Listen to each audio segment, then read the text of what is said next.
Hey, this is Ken with Best Motorhomes Ever. I'm just coming to give you a little information on the repair side of having a motorhome and renting out a motorhome.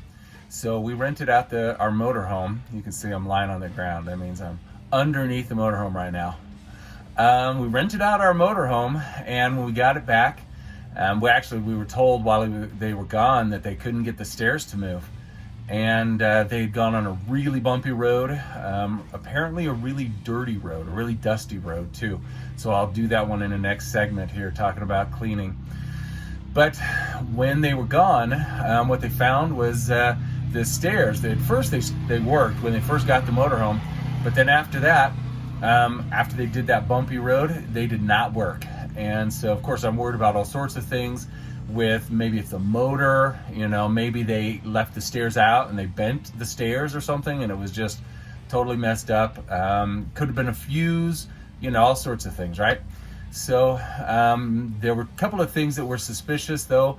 The lights didn't work and the stairs didn't seem like they were engaging at all. When I'd open the door, they wouldn't engage. You couldn't hear anything like the motor was trying to work. So I thought maybe it was electrical because of that, and not that the motor had, maybe the motor could have been totally busted and just non-functional at all, but at least it wasn't trying to grind and like it was trying to open the stairs, because it certainly wasn't doing that. So anyway, checked all sorts of things on the motorhome. I'd been underneath the motorhome a few times, trying to figure out if I could notice anything with the wiring.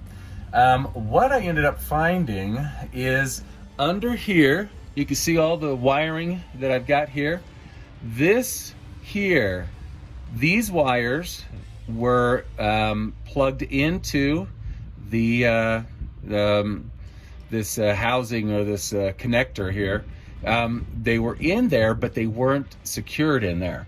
These were secured in there, but these were still up in there. Now that's kind of wonky to me. Don't know why these would be up in there, but they weren't making a connection. Maybe they just wriggled loose a little bit.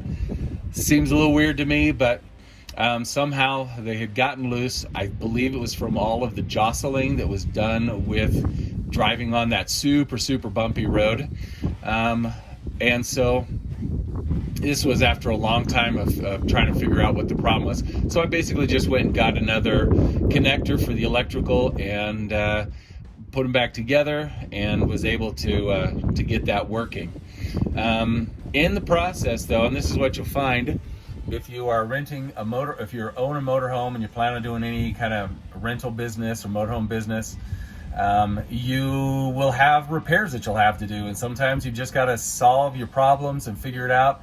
And sometimes you end up creating other problems. The other thing that happened was I disconnected the battery terminal, the actually negative and positive. But when I took the negative side off, there was a piece of the connector onto the battery terminal that had broken. I don't know when that happened. I know that the renters had taken it to a shop to see if they could figure out what the deal was, and maybe they had taken off that battery terminal, because we didn't have any problems with our battery terminals before. So maybe they'd taken off that connector at some point in the past, and they ended up, I don't know, maybe it was them who busted it, or maybe it was me when I was taking it off, but it was just simply unscrewing it for me. So what I had to go down, pick up a new battery connector and cut off the old battery connector and put the new battery connector on and put it back on the terminal, and that works fine now. But like I say, especially if you're dealing with a little bit of an older motorhome, and that's what we have, is a 2005, all the function is usually really quite good, but you may have some little things like that you'll have to face and try to fix. If you can save a lot of money.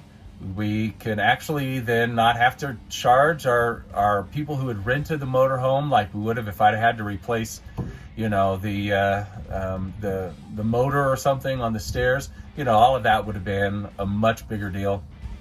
So because I didn't have to do any of that and I was able to fix it myself, certainly is good to be kind of handy when you have an equipment rental business, because you can fix that yourself. And if you can't, or you got to take it in, it's just going to end up costing the renter a lot more, and they're certainly not going to be happy with that outcome. So anyway, just wanted to give you that information from Best Motorhomes Ever.